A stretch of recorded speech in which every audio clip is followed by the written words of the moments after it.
Given sentences में से हमने आइडेंटिफाई करना यानी शिनाख्त करनी है कि इनमें से वो कौन सी इक्वेशंस हैं जिनको हम एब्सोल्यूट वैल्यूड इक्वेशंस कह सकते हैं। अब इसको कैसे हम इसका जवाब दे सकते हैं, इसके लिए सबसे पहले हमें एब्सोल्यूट वैल्यूड इक्वेशन का जो कंसेप्ट है वो समझना चाहिए जी। देखिए, सबसे पहले हम कहते हैं इक्वेशन क्या होती है। इक्वेशन कहते हैं कि जब हमारे पास कोई एक वेरिएबल के हवाले से मैं बात करूं, ठीक है, और इस पे कोई कांस्टेंट हमारे पास इक्वल टू जीरो कर देते हैं हम, तो ये एक इक्वेशन है हमारे पास। यानी ये भी इक्वेशन, और सिंपल अगर मैं x इक्वल टू 5 लिख दे तो ये भी एक इक्वेशन है। अब इक्वेशन तो हमें बात समझ में आती है, लेकिन जब हम बात करते हैं एब्सोल्यूट वैल्यू की, तो एब्सोल्यूट क्या होता है, सबसे पहले इसके कंसेप्ट को हम समझते हैं। देखिए, जैसे अगर मैं ये एक लाइन ड्रॉ करता हूँ, अब इस लाइन पे अगर हमने प्लॉट करने हो पॉइंट्स, तो हमें ओरिजिन की जरूरत पड़ेगी, यानी हम जीरो को प्लॉट करेंगे सबसे पहले। फिर अगर हम जीरो से राइट साइड की तरफ मूव करें तो हमारे पास पॉजिटिव नंबर्स आएंगे, और अगर हम जीरो से लेफ्ट साइड पे मूव करें तो हमारे पास नेगेटिव नंबर आएंगे। अब हम एक क्वेश्चन राइज करते हैं कि बताएं वो कौन से नंबर है जिनका फासला 0 से 5 है। देखिए, अगर मैं यहाँ पर 5 यूनिट चलता हुआ तो 1 2 3 4 और 5, तो ये मेरे पास पॉजिटिव 5 डिस्टेंस आता है, यानी डिस्टेंस 5 आ जाता है, नंबर जो है वो पॉजिटिव 5। लेकिन इसी तरह जब हम लेफ्ट साइड पर चलते हैं 1 2 3 4 5, यानी डिस्टेंस ये 5 ही है, लेकिन चूंकि डायरेक्शन की वजह से हम इसे -5 लिख देते हैं। चूंकि -5 जीरो से लेफ्ट साइड पे होता है और राइट साइड पे +5 होता है, लेकिन दोनों का फासला 5 है। तो मैं यूं कहूंगा कि जब मैं एब्सोल्यूट वैल्यू कह रहा हूँ कि जी x का एब्सोल्यूट 5 का मतलब ये है कि हमारे पास जो नंबर है उसका फासला ओरिजिन से 5 है, उसका मतलब ये दोनों आंसर। यानी यहाँ पर अगर हम x वेरिएबल का आंसर देना चाहेंगे तो हम ये कहेंगे कि पॉजिटिव 5 का भी एब्सोल्यूट लिया जाए तो भी 5 ही आएगा, यानी ओरिजिन से 5 का फासला 5 है, और -5 का ही फासला अगर ओरिजिन से लिया जाए तो वो +5 ही है।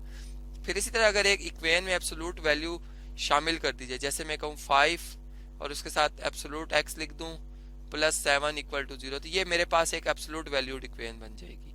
फिर इसी तरह हम अब देखते हैं हमारे क्वेश्चन में कौन कौन सी वो इक्वेशंस है जो कि एब्सोल्यूट वैल्यूड इक्वेशन हो सकती हैं। जैसे अब अगर आप इस फर्स्ट सेंटेंस को देखें तो ये एक एब्सोल्यूट वैल्यूड इक्वेशन है, इस तरह से कि इसमें x जो वेरिएबल इन्वॉल्व है इसका इसके साथ ही +1 डिवाइडेड बाई 3, लेकिन होल एब्सोल्यूट लिया जा रहा है। यानी अगर मैं इसको सॉल्व करना चाहूंगा तो सबसे पहले यहाँ पे मुझे ये पॉसिबिलिटी लगानी पड़ेगी एक, कि हमारे पास ये वैल्यू प्लस की भी हो सकती थी और माइनस की भी, चूंकि एब्सोल्यूट प्लस और माइनस दोनों का एक जैसा था, प्लस में आता जवाब।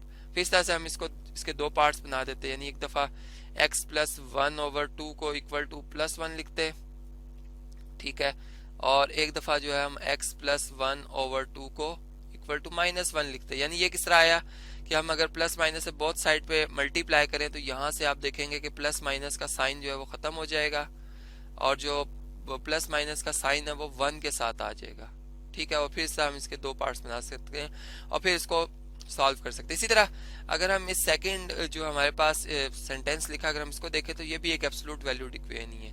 तो हम ये कह सकते हैं कि ये भी एक एब्सोल्यूट वैल्यूड इक्वेशन है, चूंकि इस पे वेरिएबल जो शामिल है फिर उसके साथ कोई कांस्टेंट मल्टीप्लाई हो रहा है, फिर -4, लेकिन उसका एब्सोल्यूट दिया जाएगा, तो ये एक एब्सोल्यूट वैल्यूड इक्वेशन है। ये भी एब्सोल्यूट वैल्यूड इक्वेशन है, लेकिन अगर हम इस इक्वेशन की बात करते हैं तो ये एब्सोल्यूट वैल्यू नहीं है।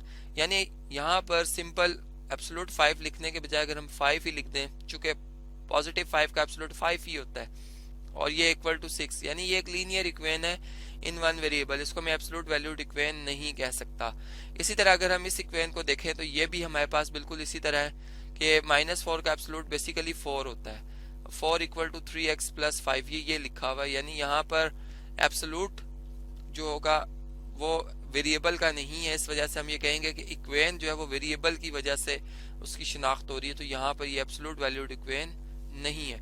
इसी तरह अगर हम इस इक्वेशन को देखते हैं तो ये हमारे पास एक, बल्कि ये इक्वेशन नहीं है, अगर हम गौर करें तो यहाँ पर इक्वालिटी नहीं आ रही, यहाँ पर यानी ग्रेटर होने का साइन है और इक्वल का साइन है, ठीक है। यानी यहाँ पर हम ये कहेंगे कि एक हमारे पास कंपाउंड सेंटेंस है और ये एक इन इक्वेशन है, एब्सोल्यूट वैल्यूड में इन इक्वेशन आ गई है, इसलिए ये भी हमारे पास एब्सोल्यूट वैल्यूड इक्वेशन नहीं है। हमें इक्वेशन की बात की गई थी, ये इन इक्वेशन है, इसलिए हमने इसको यहाँ पर रॉन्ग किया।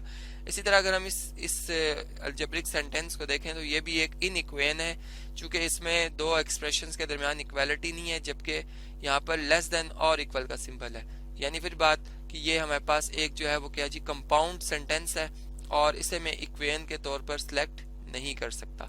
तो फिर ये दूसरी बात कि एब्सोल्यूट वैल्यूड भी नहीं है, चूंकि एब्सोल्यूट का जो सिंबल है वो सिर्फ कांस्टेंट के ऊपर है। तो इस तरह से हमने इस पार्ट में, इस लेक्चर में ये बात समझी कि जब हमारे पास जो है वो डिफरेंट टाइप्स के अलजेब्रिक सेंटेंसेस मौजूद होंगे तो हम कैसे उनमें से तलाश करें कि ये एब्सोल्यूट वैल्यूड इक्वेशन है या नहीं है।